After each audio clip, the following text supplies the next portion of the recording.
Hi YouTube, it's me TF Wilderness. Welcome to my channel and welcome to my post TF Nation haul video where I show you all the things I picked up at TF Nation this year. The first TF Nation since the dreaded COVID crisis. It happened this weekend, just gone. I took my usual amount of money. I'm not really going to mention costs so much in this video because people keep saying, "Oh, talking about costs is crass," you know, and it's like, well, you know, there are some notable bits I've got that were kind of expensive, and I've got to justify the reasons why I bought that at that price. But nevertheless, yeah, I took the usual amount. I got a reasonable haul. I'm going to have to split this up into two, well, not two videos, but I'm going to have to split them up into two sections. I've got like the Saturday stuff next to me and the Sunday stuff is on the floor. So halfway through this video, I'm going to have to switch stuff around and go from there. Now, one thing I want to say is hashtag Phantom Wristband Syndrome.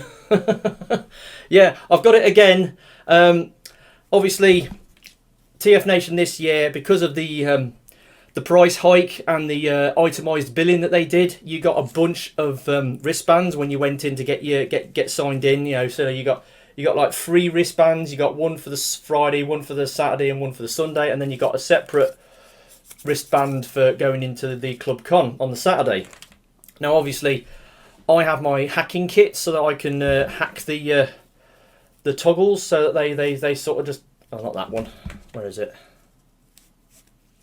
No, not that one. There you go. So I've got this. You know, I hack them so that I'll take the barbs out so you can slide it up and down. And I kept swapping it over so that you know, I could just take it off whenever, and I just kept adjusting it and playing with it and flicking it around. And a couple of days after the convention, I can still feel that phantom sensation of the wristband around my wrist. Yeah, so I've had this the last couple of sort of conventions I've been to. You know, in 2018, 2019, I had it as well. So don't know what's causing it. I don't know whether it's something to do with the fabric that these are made of. You know, they're quite close fitting on the skin, and of course, and then when your wrist sweats, it soaks into the band, and then I don't know, it affects your wrists somehow. I don't know how, but it's, like I said, I'm filming this on the Tuesday after the event, and like I said, I've still got Phantomwristbanditis. So anyway, yeah, went in on the Friday, round about 1 o'clock-ish I turned up, milled around in the bar for a little bit, went to the registration desk, which was in the King's Suite, and got signed in, got my wristbands. Got the TF Nation booklet, which has got all the usual sort of stuff in it. You know, it's got the schedule in the middle, and it's got the thing about all the various guests and stuff. It was all right. Never really looked at it throughout the weekend. I did a picture of on my phone of the schedule. So whenever I needed to find out what was happening with the panels, I just brought the picture up on my phone and enlarged it, and I could see what was going on at any given time. But anyway, got that. And I pre-ordered some merch from TF Nation, including this t-shirt. Didn't actually wear this at the convention, so I'm wearing it for the first time now to do this haul video. But yeah, I got that one, and I also got the what they call them, the tour shirt. I always get a tour shirt, so got hold of that. Now, I've got a slight gripe with these t-shirts this year. This grey section underneath the logo. I know it's supposed to represent the shadow cast by the floating sort of logo, but why did they have to do it in grey? I mean, yeah, okay, it's on a black t-shirt, and a shadow wouldn't show up. But if you look at the the TF Nation logo, you can see there's like that grid pattern underneath, and there's and then you got the shadow, and it was weird the way they did that. Their decision to have the shadow as a grey blob underneath the logo just looks weird. It just looks like something has been painted over or something. It just looks weird. So I'm not a fan of that. But apart from that, it's the usual thing. It's got all the events on the back of the t-shirt. So yeah, that's good. And I also went for the Rescue Bots one. Oh, upside down. There we go. Yeah, so it's the TF Nation, but in the Rescue Bots style. I had to get this. I'm a bit of a fan of the Rescue Bots, even though I didn't actually go into the panel where those writers from Rescue Bots did that panel. I missed that out on that, but managed to get this. Just to show my support for Rescue Bots, and I was wearing this on the Saturday night in Club Con and the bar. So I did get some use out of this and that over the weekend.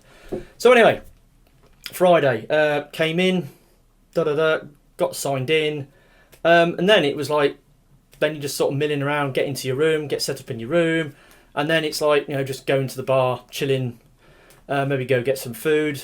Went over to the Resort World and had a pizza at Pizza Express, and then I came back, and then it was in the bar Saturday night, and then I bought a couple of things with me to show to people in the bar. Most notably, my 52 Toys figures that I had.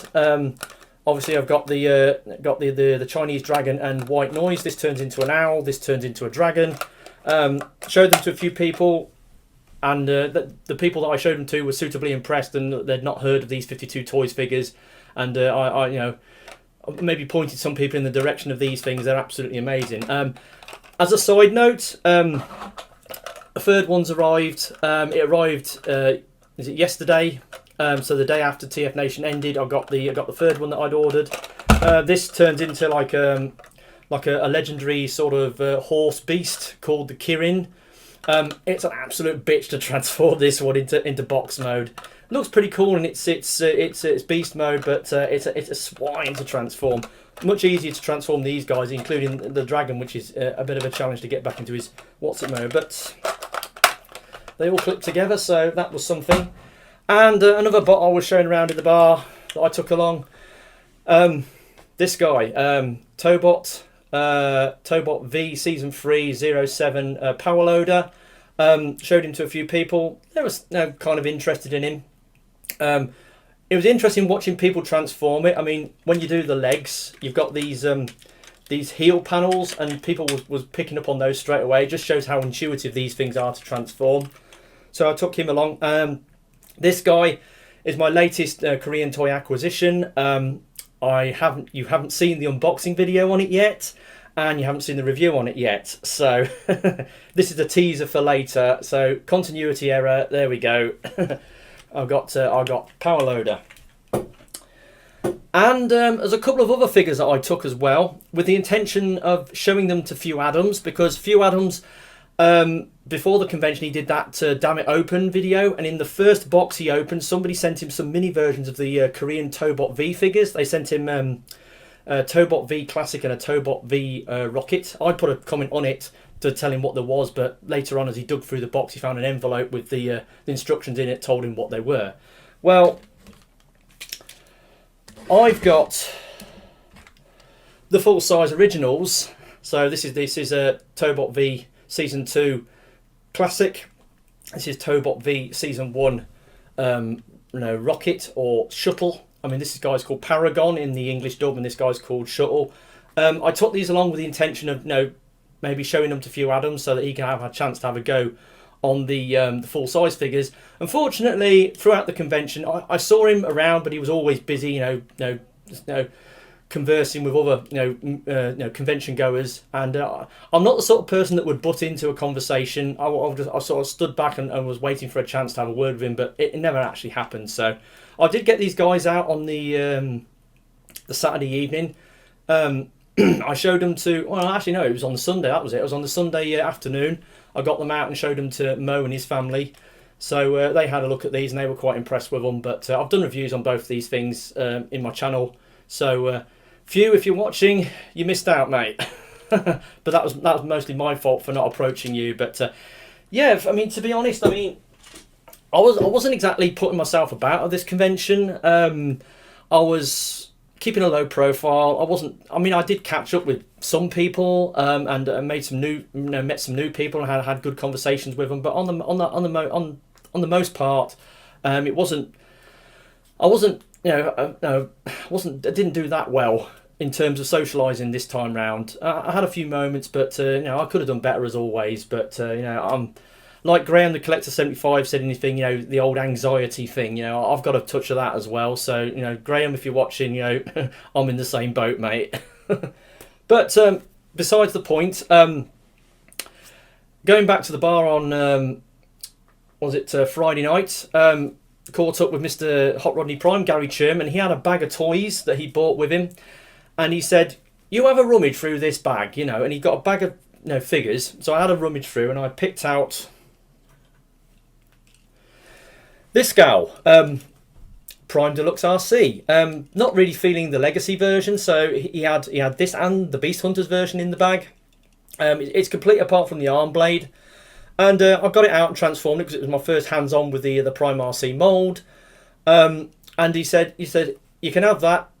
Only stipulation, go buy me a drink and you can have it. So basically, it was like a little scam he had going to get free drinks. He was saying to people, you know, go buy me a drink and you can help yourself to a bot in the bag, you know. So yeah, so technically I got this figure for free, but the beer cost me, was it £5.85? So I'm saying that this bot actually cost me £5.85. So some monetary transaction was involved in getting it, even though it was basically given to me as a freebie. So yeah, but still, that's a pretty good price to get hold of a decent figure like this. So thanks to Gary Churm for you know, sorting me out with that. And that was the first figure that I got at the weekend on the Friday night. So moving on to Saturday morning, I didn't get the early access ticket. 35 quid for an hour. I mean, they pushed back the general opening to 10:30 to give the other, you know, the early the early guys, you know, like an hour grace in the hall before everyone else came in. There is a risk that certain, you know, figures that you want that might be in short supply might disappear or get sold out quickly if that happens. But I wasn't bothered about it, so I eventually sat down and, well, got down into the queue for the general access at 10:30, and I went in and I had a couple of things in mind that I wanted to get. One of which was getting hold of a Cybertron override in original colours, because the Cybertron override I've got is the GTS version in the recoloured with all the black bits on it, and it doesn't look quite right. And I knew that Toy Fu had one on their store because they'd showed it in that Toy Fu video that Few Adams did, where he went to his house and they showed all the stock that was taken to TF Nation. So I had a quick look at the in demand, and then I went round to the Toy Fu, and sure enough, I managed to get an original Hasbro override in proper colours. So got this. It's a lot tighter than the GTS version I've got. The GTS version I've got, the automorph gimmick is super loose and worn. You only have to breathe on it and it springs open. But this thing holds together reasonably well. It's got a few loose bits on it. Haven't got the Cyber Planet key with it. But I could have got one from Toy Fu, if I don't know, because they had a big bag of Cyber Planet keys on the counter. So if you buy a Cybertron figure and it's missing its Cyber Planet key, just have a delve round in the bag and just get one, you know. But anyway, so yeah, got hold of Cybertron Override. Obviously, I've recently got the you know, the Speedy 500 one, and that's a great figure. But I wanted the original one because, I mean, look how sleek this alt mode is, and it's got the transparent tyres on it and the transparent red cockpit. You know, awesome. Love this gal, even though technically it's a in the Japanese version of the show, the Galaxy Force, it's Nitro Convoy. It's a male character, but to me it will always be Override. It'll always be a fembot, and I really like her, and I wanted to get the proper coloured version, and I got that from Toy Fu.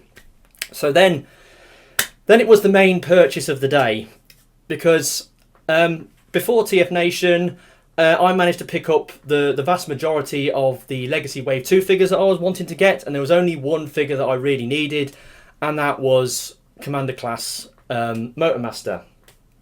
In Demand had a big, you know, sort of like a cage tote full of them.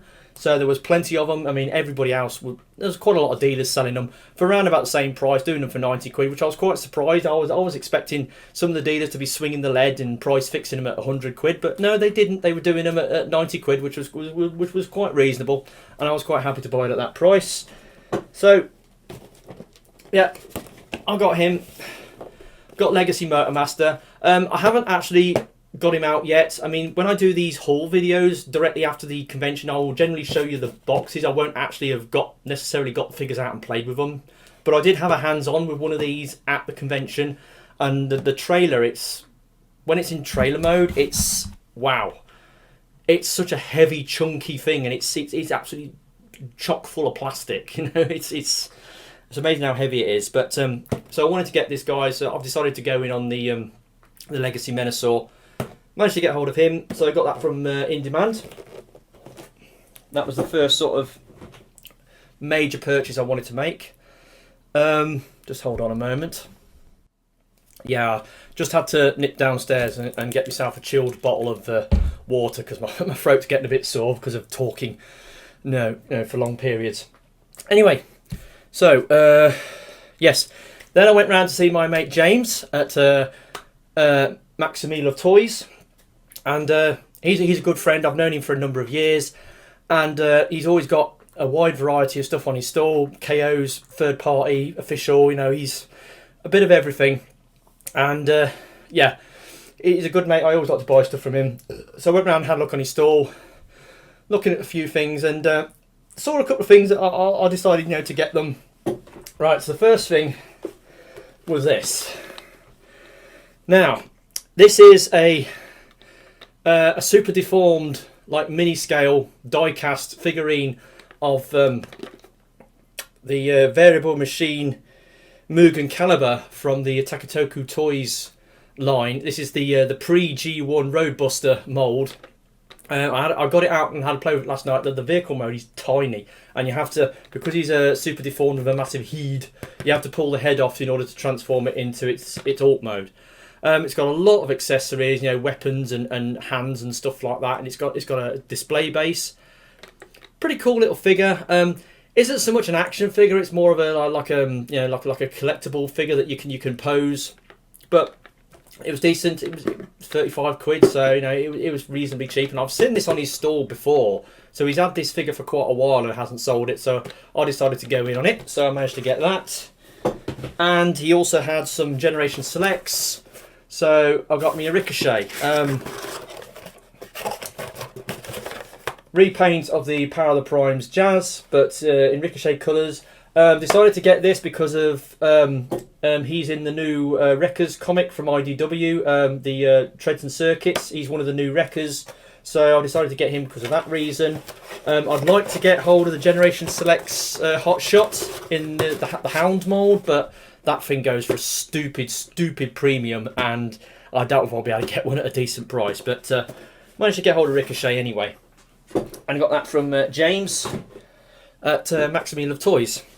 So next, wandered around, and then I went round to the other side of the hall. I mean, it was the hall was all dealers. The Forge people were sort of mixed in with the main dealers, but it was spread out throughout the entire hall. So this is one of the biggest dealer halls I've ever been into in my life. And but I think they were spread out because of, you know, sort of COVID reasons, you know, to give people a bit more space, you know, to walk around. They're not as tightly packed as they usually are, so that was a good thing. Even on the Saturday morning, it was pretty busy, but yeah, it wasn't shoulder to shoulder. There was still a bit of breathing space, you know, down the aisles because they'd spread the stalls out. So anyway. Went round the other side, went to Joker's Toybox. Now, I've bought from him before, most notably at Rollout Roll Call. I think he goes to Rollout Roll Call, or has been to Rollout Roll Call in the past. Yeah. Been after this guy for a while. Fansproject Function X for Sigma L. Yeah. So, yeah, got hold of him. It's their take on the Headmaster of Mindwipe. I like collecting the Function X figures. I'm not really feeling the. I'm not really interested in getting the highbrow, but I've got Weird Wolf. I've got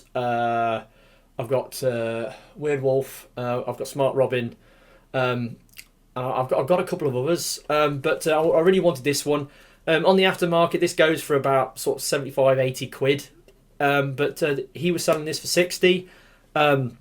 There was another one in the hall. In Demand had one on their stall for 50, which I saw later on, but I'd already bought this thing, so I could have saved myself 10 quid that way, but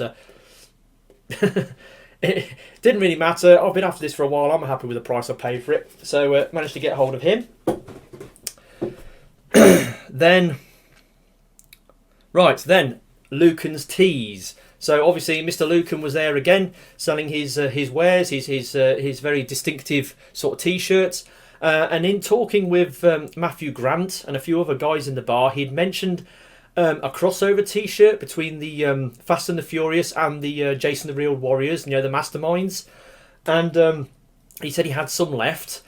And on the stall, I looked around, and sure enough, they had it, the Fast and the Furious. So yeah, I had to get this. I mean, I've got a couple of videos, Jason the Wheeled Warriors. It's a really great show for the 1980s, you know.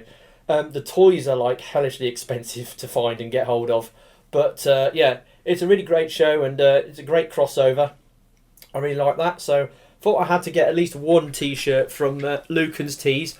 And on the Saturday morning I was wearing my my orange Hail to the King Predaking t-shirt, so I went over to the store and was proudly displaying it, and he took a picture of me because I was wearing one of his shirts. So yeah, that was a great moment.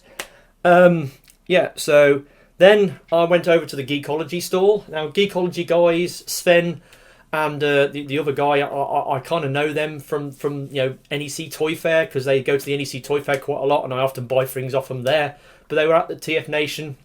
They had a spread of stuff, you know, mostly like Generations Transformers stuff, and a few other bits and pieces, you know, Star Trek and He-Man and stuff like that.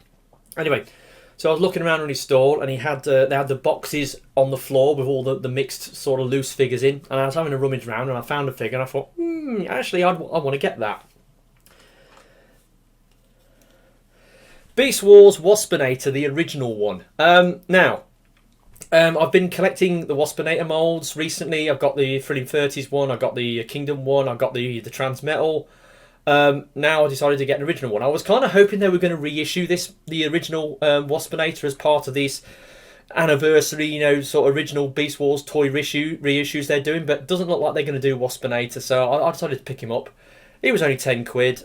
He's in pretty much complete. He's missing the missile, but apart from that, he's all there.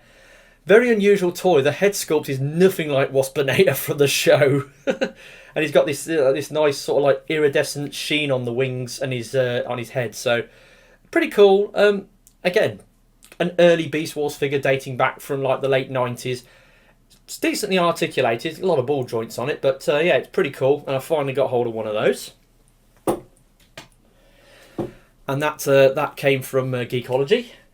And then, that's right, I went around a few places and I was looking at a figure that I've been tempted to get online, mostly from AliExpress. You know, I've got in here the Last Night Megatrons, all the official ones. And I know there's a good third-party one out there and a couple of knockoffs. But I wanted to get the third-party Masterpiece one, which was by Unique Toys. It's called Unique Toys Dragoon. And James, Maximil of Toys, had one in stock. So I went round there, asked him how much it was. Was it 125 quid? So it is my sort of most expensive purchase of the day. And yeah, I got Unique Toys UT-R03 Dragoon. Haven't opened him yet, but I know he's like really big and impressive, and I just love the look of, you know, the Last Night Megatron, and the ship he turns into is amazing as well. And this is just another version of it, which is cool. And also it came with a display base. So James had this on the shelf next to the KO one, and I think he said he was selling it with a KO one, but he offered it to me instead. It's like, really? I didn't really need this thing, and it came in a cardboard box, but you couldn't fit it in with the box with the spikes on. You had to like take the spikes off to fit it in the box. It's got a ball joint on the back, and it's got a plug here, and I think you can plug them together and make a segmented snake or something with these things if you had a bunch of them. But yeah, it's just a display base that I can use for my sort of like movie figures if I so wish. But it's neither here nor there. But thanks for James for throwing that in, even though I didn't really need it. But yeah, so yeah, got all that as well. And that was the thing I got. Then I went round to Sins of the Wreckers. There's another independent stall along one of the aisles. And I was looking on the front, and they had these guys. I was after an RID Spy Changer Scourge, and they did have one on the Toy Foo stall later on, which I overlooked. But these guys were selling them in a 2-pack. So you've got X-Brawn and Scourge. Wanted it for the Scourge because, you know, Nemesis Prime, Black Optimus mould. You know, it's got to have it. And X-Brawn. Again, the Spy Changers, they're neat little figures. They haven't got any articulation on the legs, but you know, they're pretty sweet little things. Decent, you know, transformation. So I got them for, was it tenner from Sins of the Wreckers. And then that sort of did me for the morning session. I decided to have my bag was pretty much full, and I decided to have a bit of a recess. So I went back to the room, emptied out my bag, and I think I had a drink and a snack, and I updated my my list because obviously, you know, I got my my list I was filling out while I was there of all my purchases to make sure that I don't make any discrepancies, because they can creep in at conventions, as has proved in the past. So I was making sure I kept a note of all the things I bought, and you know, making sure they got their bot numbers so that there's no mistakes made. Anyway, so for the afternoon session, I went back and used up the remainder of my my Saturday budget. So yeah, so In Demand, back to In Demand again. This year they had them Bandai Unitrobo figures. Now I think they had the entire range, and I'd seen these online. I'd seen like was it Bolt Matrix or Pure doing reviews of them, and they're little gimmick toys where you have like a vehicle and an item of food or a you know, a monster, and then you plug them together, and they sort of spring apart, and then you have to fold out a few limbs, and there you go, it's transformed into a robot. And I decided I wanted to get this one. This is the Beetle Steamtrain.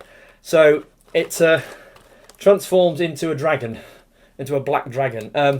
Now I thought these things are kind of disappointing to me, because I thought they were fully automorph. You know, they were fully spring loaded. You know, you clip the Beetle on and sproing it. You know, it transforms automatically. It's not like that. It's kind of a hybrid. It's kind of a halfway house. Part of it transforms automatically, and then the rest of it you have to do manually, which is a bit of a cop out, I think. But you know what you end up with is a really weird, cool thing, and these things are so bizarre and strange, and I just had to get them. So yeah, I've had a quick go on it. Like I said, it doesn't do the full, you know, automorph thing, which I find a little disappointing, but still it's an interesting little figure. So I managed to get one of those, and they had 2 different size classes. These are the bigger ones. They were doing them for like 25 quid, and it's a lot of money for what it is, but they're a gimmick toy at the end of the day, and they sort of piqued my interest, so I decided to get some. Then went back to Maximilian of Toys, because I'd throughout the well, later in the morning or before the afternoon session, I managed to catch up with Graham, the Collector 75, and I was sat down with him and he having a chat with him, and he asked me, have I got the Universe Nemesis Prime? That's the Classics Optimus Prime, but in, you know, Nemesis colours. And I said no. And he says, well, he's got one that he's willing to sell. But I remember saying, hang on a minute, I've seen one of those in the hall. You know, Maximilian Love Toys has got one for like a used one box for like 45 quid. And he said, well, he says that's a good price if you want to get it, you know. So after I spoke to Graham, went back into the hall for the afternoon. Went round to James again, Maximilian of Toys, and yeah, got Universe Nemesis Prime off him. So yeah, so I finally got another Black Nemesis in that version. So that's cool. That's good. And then it was back to in demand to buy another Unitrobo thing, because I decided to get another one. So I went for this one. I went for the Burger Bulldozer because, you know, it actually transforms into a robot. And this looks cool. Again, limited automorph on it. The arms sort of spring out, but you have to fold out the arms, fold down the legs, and, you know, to make the robot mode. Pretty cool little figure. Limited articulation, but you know, it's a gimmick thing at the end of the day. And that's why you buy them, because they're so weird and wonderful and amazing and silly that, you know, you just buy them because of that reason. So yeah, I got another one of them.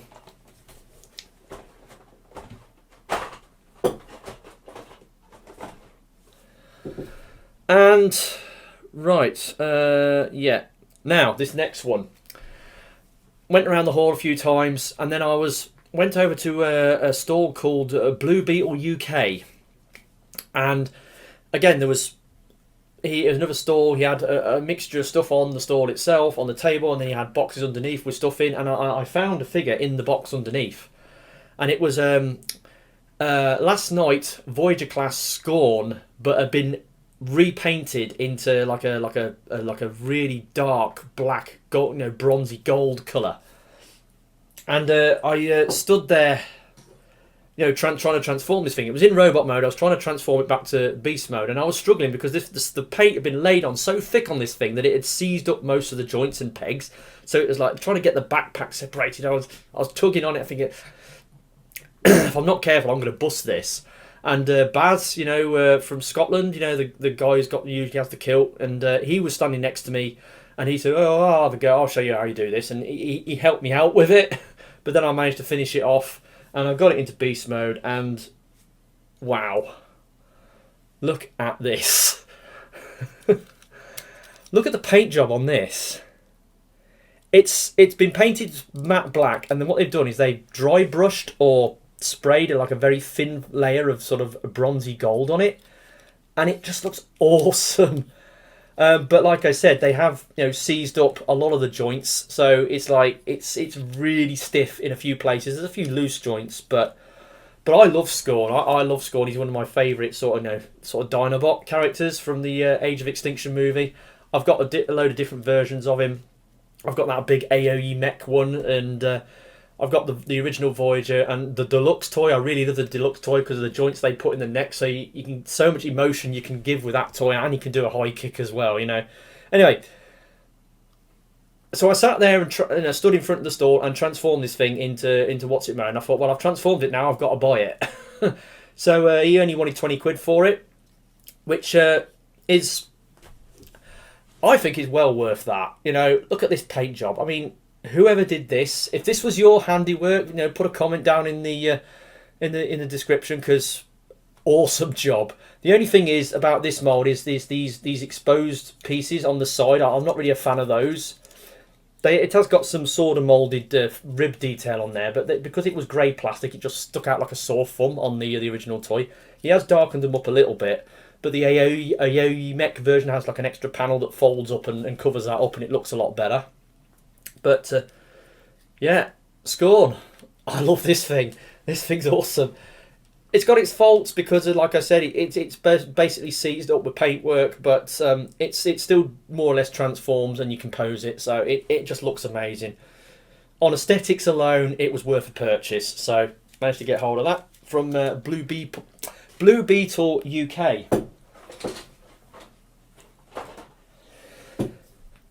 And yeah, that was it for the Saturday. All the stuff I'd bought in the hall, and the hall ground to a close, and then it was like go get some food, and then it was come back for Club Con. Went into Club Con, and it was in Club Con where I sat next to Mo and his kid, and then after the cosplay competition, there was that guy who dressed up as Optimus Primal. And then after the cosplay finished, the cosplayers were at either side of the stage. And then Mo and his kid, they got up, went over to the Optimus Primal. And she had her Optimus Primal costume on, and he had his Optimus Prime head on. And they had a bit of a moment where they was taking photographs of the two cosplaying Optimus Primals next to each other, and the big one and the little one, you know. And a bunch of people just jumped up and sort of ran over and started clicking, you know. And And yeah, it was a moment. But yeah, I was sat towards the front on the left hand side, and I was sat next to this guy and with his kid.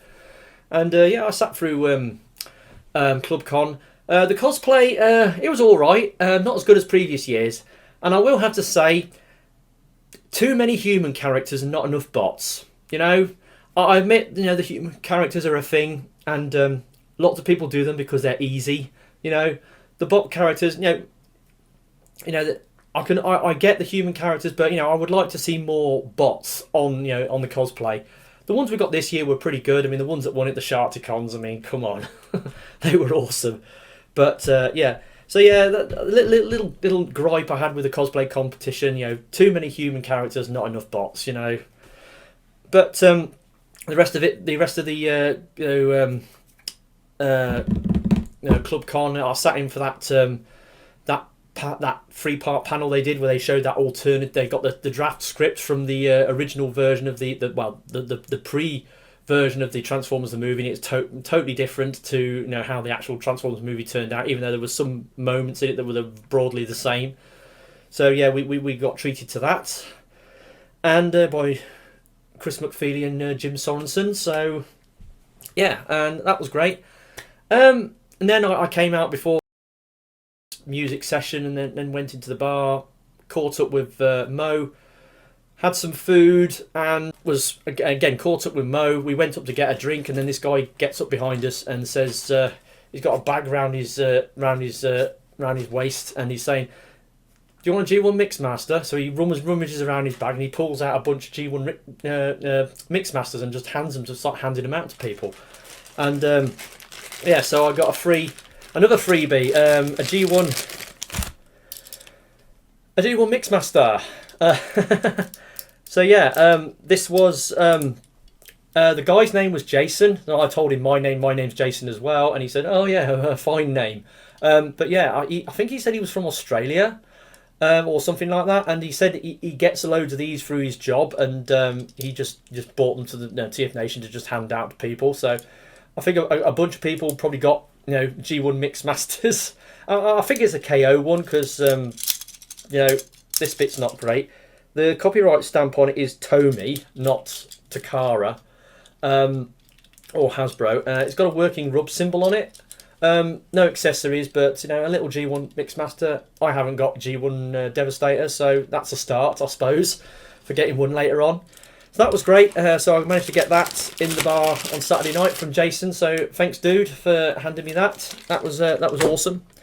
And then, like I said, I hung around in the bar, talked to people, and then I went to bed about, I don't know, it was sometime after midnight. I think it was about 1:45 or something like that. I went to bed. Anyway, went and had a sleep, and then got up and do it all over again. So if you just want to excuse me, I'll just get the Sunday haul out. Right then, back into it. Sunday, what I bought on Sunday, because I like to. What I do is I have a separate bank account where I have a standing order where money from my current account goes into this bank account, and it on a monthly basis money goes in, and it builds up over the course of the year, and then I've got a glut of money to then draw out before the convention to spend at the convention. And obviously we've not had a TF Nation for a couple of years, so there was a butt ton of money in that account, even though I have been dipping into it to pay for expensive bots that I've bought in the preceding months. Or when I've gone over budget. So yeah, I split my budget Saturday and Sunday. So I had my second half of my budget and went in on the Sunday. And I was wandering around, and I had in my bag a figure that I picked up at the NEC Toy Fair in 2019, and it is DX9 Kaleidoscope K01 Freeman, which is their sort of like third-party rendition of Bastion from Overwatch. And I bought my original one a few years ago, and James liked the look of it and wanted his version. So I saw one at the NEC Toy Fair back in 2019. Managed to buy it for 80 quid. James paid me via PayPal, so it was his property. And I've been sat on this thing ever since. I haven't been able to see James in the intervening years. That's from like September 2019 through to August 2022. I've not been able to see him, so he was finally at TF Nation, but because he was manning his stand on his own. He was super, super busy, and at the end of the Saturday, he was wiped out, and he just went straight to bed, and and of course he got up again and started it all over again on the Sunday. So I was waiting. I had this bot in my bag to give to him, and you got the BrikABrax store, which is immediately right next door to James's store. And I was looking on the BrikABrax store, and the guy had a bunch of Marvel G1 Transformers comics on there. And I was flicking through them and says, has he got any for, sort of like issue 1 to 199? Because when I was a kid, I used to collect the Marvel G1 comics right from when it came out till about 1991 when I stopped getting it. And in that time, I had those comics up until the early 90s when we moved house from Rugby to Leamington Spa. And I got them out the... In fact, it was in the corner of this very room. There was on a chair in the corner of this very room. I got them down. There was in a big box. I got out the loft, and one of my parents, chucked them away, took them down the recycling, and they were gone. Nearly 200 comics gone. So I lost them. And to me, the Marvel G1 comics were the Bible. They were my Transformers from my childhood. Because I wasn't a fan of the cartoon series, and I'm not now. I can't stand to watch it because it just looks so bad, and the plot's crap on a few episodes, and then it's riddled with animation errors, and I just can't stand to watch it. But the comics, oh yeah, I was brought up on the comics, and I love the comics. The comics was where it was at as far as I was concerned. The comics is my childhood. And this guy had a bunch of them, so I decided, you know what, I'm going to fill my boots with comics. So I sifted through and pulled out a bunch of them. And he was doing them for £2 each or 3 for 2 offer. So I thought, wow, if I buy a bunch of them, I'm going to get some money off. So I'm going to get for like £1.50 each. So I went through and I got a load of comics.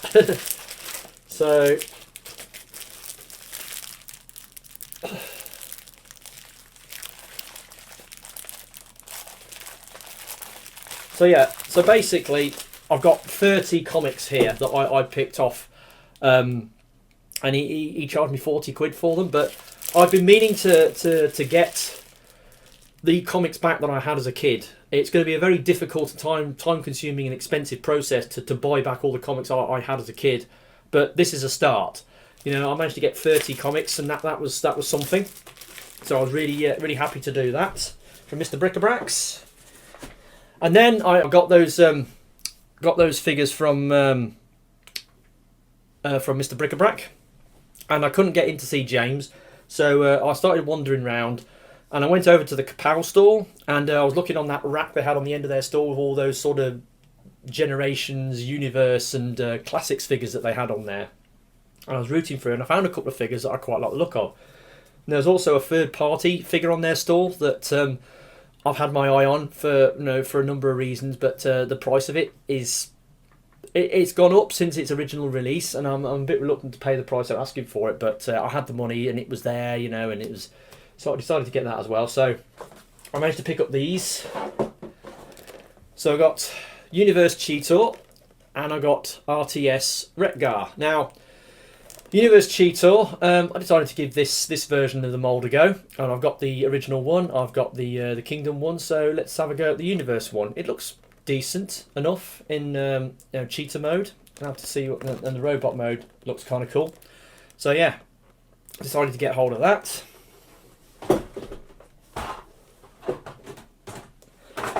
And then RTS, or Reveal the Shield, Wreck-Gar. Now, obviously, I've heard stories or horror stories about this thing. Apparently it's an absolute swine to transform. It's also prone to breakage as well. I've been warned that the handlebars can break off if you're not careful. So I'm going to have to be careful when I'm transforming it. But because it's a challenge, because it's got a bit of a dodgy reputation, this figure, I decided to get it. They had the Junk Heap version as well, but I decided to get the Wreck-Gar because you've got to get the Wreck-Gar version. So I managed to get hold of him. And then the other figure that I was really after, Mastermind Creations reformatted R45 Nemo and Motif. It's their IDW, Lost Light, More Than Meets the Eye, Chrome Dome, and Rewind. I'm not a huge fan of the the alt mode, I know it's the IDW aesthetic, and he transforms into something totally different in the IDW continuity. So, yeah, and obviously, rewind, he turns into a data slug, you know. But yeah, pretty cool. I've been trying to get hold of this. When this came out, I think it was about 75, 80 quid, but then in recent times it's gone up to like, you know, like 150, 120. So it was a bit more than I would have liked to have paid for it, but I Character Mold Set Collect Chrome Dome, and I hadn't got this one, so I had to go for it. So I managed to pick that up. So then I went back round to James's store, and he was still busy with customers because he had that really tight sort of bunny run where you had, the people had to queue around the snail in order to get in at him, you know, and it was people queuing up trying to buy things and having to wait while he was dealing with customers. But because he was working the stall on his own, and I reckon that's the reason why he did that, so he had some control over the customers he was dealing with. If his stall had been open, he would have had people coming at him from all sides, and it would have been impossible for him to cope. So I understand why he did that. Anyway, so again, I was looking around the front of Mr. BrikABrax store, and I noticed he had some more G1 G1 Transformers comics on the front. I said to him, "Zillow, you've been holding out on me. You've got some more comics here." So I had another sift through, and found another 16 comics. There was some duplicates. There were some duplicates in the last lot, and I gave him them back. But there is a duplicate in this lot. Where is it?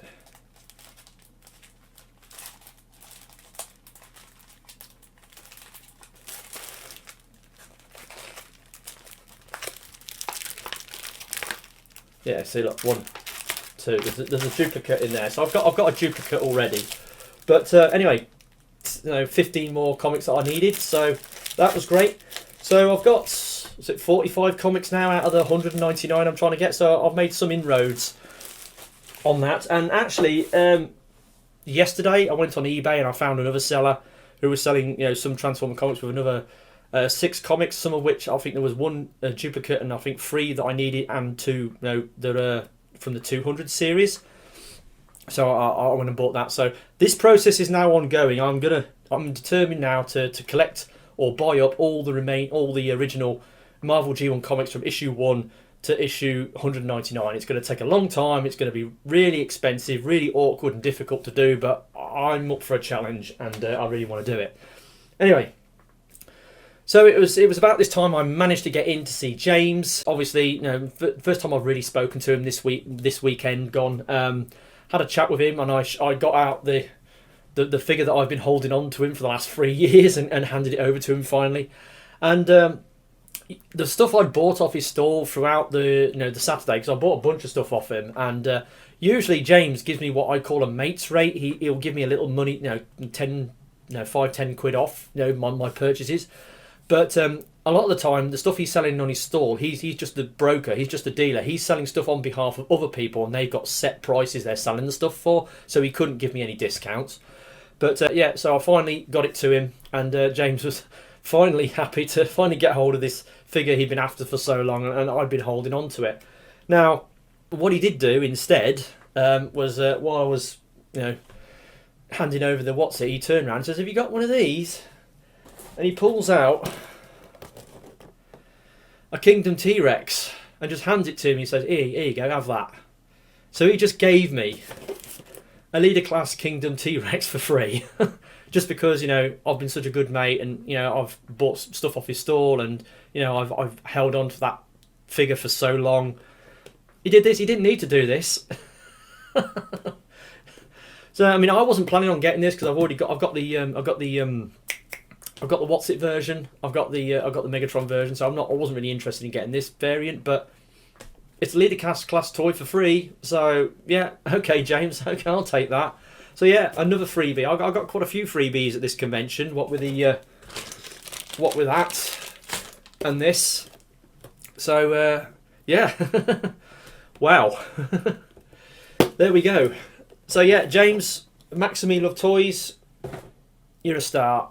You're an absolute star and a good buddy, and hopefully we'll catch up with you in the near future at other events, perhaps, maybe.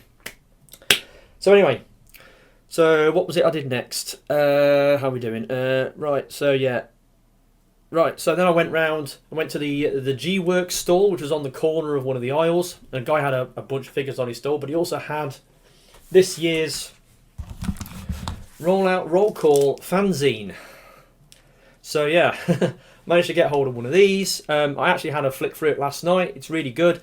All the figures that are illustrated on the cover have like little potted write-ups throughout the magazine, where guest writers come in and say their words about it in a sort of witty and funny manner. And it's more so about the toy rather than the actual character. And it's pretty cool, pretty decent, and it comes with an extra this art print poster thing and this other book that's a thing. Yeah, so great to always get this, and Ben and the other people who put a lot of effort into this every year, and it's totally free. It's a fanzine after all. They just do it for the hell of it. They just do it for the fun, and it's great to be able to pick up stuff like this at TF Nation. So another freebie that I got, which is the Refined Robot Company 2022 issue from TF Nation this year. So I managed to get hold of that, and then went back to Toy Fu. Another purchase from Toy Fu. I mean, obviously, I bought Cybertron Override, my first purchase, on the Saturday. So I was looking around on their store and I saw something. It's a mould I've already got, but I haven't got this coloured version of it. Cybertron Basics Hardtop. So I've got the... he's up here. I've got the movie version, the Nest coloured version, but I kind of wanted the Cybertron original, and so I managed to get it. It came with the Cyber Planet weapon and the key. Didn't have a key, but there was that big bag of Cyber Planet keys on the desk, so I just had to drag one out and oh. Let's do that again. So yeah. Oh, there we go. So yeah, it does a thing. It springs out. But yeah, neat mould, and he's got all this beautiful teal colouring on him, and it looks amazing. So yeah, I wanted to get that. There was other people selling the other variants of this. I mean, somebody had the Swindle version, which is the yellow one, and I think there's a blue one as well, which I don't know is a Beachcomber homage or something. I don't know about that one. But yeah, so I managed to get this off Toy Fu. So that's my second purchase from Toy Fu. I didn't spend an awful lot on Toy Fu this year. I only spent, what was it 25 quid? But that's still 25 quid going to a good cause. And at the closing ceremony on the Sunday, they announced the amount they'd raised throughout the weekend, and it was like 19 grand. So well done to Toy Fu, raising all that money for charity. Awesome job. Anyway, so then I had a decision. I still had a significant amount of money left in my pocket, and there was one figure at the event that I was tempted to get. One stall had it, but the price they was going for was slightly more than I was willing to pay. The reason being is because I have this stigma about paying over 200 quid for a bot. My previous most expensive bots is Mastermind Creations Tortor at about 198, and MP36 Megatron for about 196. And this particular figure was 210, and it was like, can I really breach that £200 barrier for the first time? So I decided, sod it, I'm going to get it, because I knew I wanted this figure because I'm kind of collecting the characters. I'm kind of doing a character mold set collecting with this guy. It's a movie Blackouts, and a Masterpiece version has just come out. So In Demand had a bunch of these on their stall for 210 quid. I didn't want to pay that much for it. I have seen it online on a few dealers, a few retailers for like 180 quid. But I think this is one of those figures that I probably could have gotten a lower price later on down the line. But I had the money on me, and it was there, and I thought, sod it, why not? Let's do it. So I breached the £200 barrier and bought this guy. And I saw a video that MGO did before TF Nation, where he did his videos on this, where he did a review of the figure, and he did that transformation video. And this guy's massive. He's huge. He's got a lot of joints on him, a lot of engineering. He's easily worth the price point you pay for him. Easily. They've re-engineered a lot of things over the Studio Series. It towers over the Studio Series version, which I love the Studio Series version. It's an amazing figure. But this one, I wanted to get it, and finally pulled the trigger. It was one of the figures that I was looking to pick up at this weekend, along with sort of Legacy Motormaster. It was one of these. I also wanted that Studio Series Bumblebee movie Voyager Tetrajet Thundercracker, but it's not out yet. Not out in the UK anyway. So I wanted to get hold of that, but it's not out yet. But managed to get hold of this guy. I had to pay through the nose for it, but finally got me a masterpiece, movie masterpiece, Blackout. That made me wince when I paid for that. And In Demand, to their credit, they chucked this in for free. A Kingdom Core class Starscream. Now, I had no interest in getting this or the Skywarp version because I'm waiting for the Thundercracker variant, which will obviously come in due time. But they were giving these away to people who made significant purchases. If you go on their website, this values or runs at it runs at $10.99. So as they gave me this for free, if you subtract the cost of this from this, then I actually paid under 200 quid for it. So depending on how you look at it, yeah. So this sweetened the deal slightly. I've got this mould out and how to go with it. It's a decent little mould. It's kind of like the the Earthrise mould scaled down and simplified, but it's pretty neat. And I'm probably gonna get the Skywarp and eventually Thundercracker when he comes out as well. So yeah, so I got those from In Demand. And then I didn't have much money left, obviously, after that purchase. I had about, 70 quid left? 70, 72, 70, I think it's 72 quid I had left. Anyway, so I was wandering around. I went around the dealer hall a couple of times in the afternoon. Couldn't really see anything. And then I went around with Brad and Luffy and was wandering around the hall. We went to a couple of stalls, went round to the Space Bridge and looking at stuff on the Space Bridge. I never bought anything from the Space Bridge this year. Can you believe that? I usually buy stuff from the Space Bridge, though I do see them at the NEC Toy Fair, so I'll have to make it up to them by buying something off their stall at the next NEC Toy Fair if they're there. But anyway, they sort of circled back to the Kapow stall, and there's a figure set on there that I was like, I'm tempted to go for that. So I went for it. Robot Paradise Cassetticons. Yeah, so I haven't got the Robot Paradise Acoustic Wave. I haven't got him. And when he came out, he was about, 150, 160 quid. He's now 200 plus. In Demand, Kapow had one on their store for 200 quid, but I'd already spent all my money, so I couldn't afford it. But yeah, these guys. Decided to get them, mainly because Ravage and Firib. I love what well, this is Fans Toys, obviously. This is a Fans Toys shell company, but they've called their Rumble and Frenzy Firib and Fibrier or whatever it is. But if you read it, Firrib, Frenzy is red, Rumble is blue. That is correct. Yeah, so I got it for the blue one. I had a go with these last night. Will say, transforming this guy, watch out for the legs, because there's a double joint in the knee, and if you pull it the wrong way, you will bend, because the legs are made out of metal, out of thin metal, and it gets jammed, and it bends the knee joint out of shape. And I almost ruined the leg on mine straight out the box by mistransforming it. So you've got to be careful with the legs. But apart from that, they're neat little figures. I'm always a sucker for a Ravage. Shame this isn't a buzzsaw, but we can't have everything. So yeah, got hold of this, and this was the last purchase I had throughout the weekend. So yeah, there we go. There's my haul for TF Nation 2022. Pretty good. I got some stuff that I wanted. Paid a bit too much for a particular thing. because I would have preferred to have got it for a little less money, but it was there. I had the cash, and I've now broken my duck with my £200 stigma. So that's that done.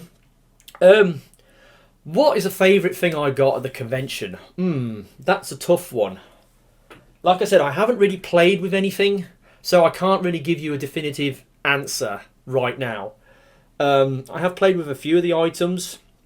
There's nothing that's like sort of jumped out at me as being amazing as yet, but I haven't messed around with certain figures, and I will do that because I'm showing you the full haul here, but I'm just showing you the stuff in the boxes. But because I do the end of month bot haul as well, I'm not going to go over the figures again in my end of month bot haul. I'm just going to probably show a few figures that I've got out the box as a resume of what I bought, because I do this thing where I have the whole video of things I buy throughout the month, and the conventions of TF Nations and Rollout Roll Call and all that are separate entities because they have a separate budget, so they have their own sort of thing going on. So yeah, there was that. So you'll have to wait for my end of month bot haul before I'll tell you what was my favourite thing I got at TF Nation this year. So that's it. That's my haul for this year. Hopefully you've enjoyed it. It was a decent convention. Like I said, had the COVID not happened, I'm sure the convention would have been bigger and better than it actually was. But I think they did a good job considering what they had to work with.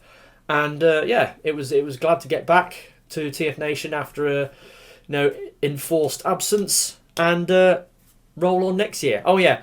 They've not committed to a date next year because they're not sure about the budgets from the convention going forward. But they are saying that the next event's going to be that mini-con in Manchester in, was it March next year? So there is that to look forward to. But anyway, that's it. That's my haul for this year. This year's TF Nation. And I'll be TF Wilderness. And I'll catch you all next time. Ta-da.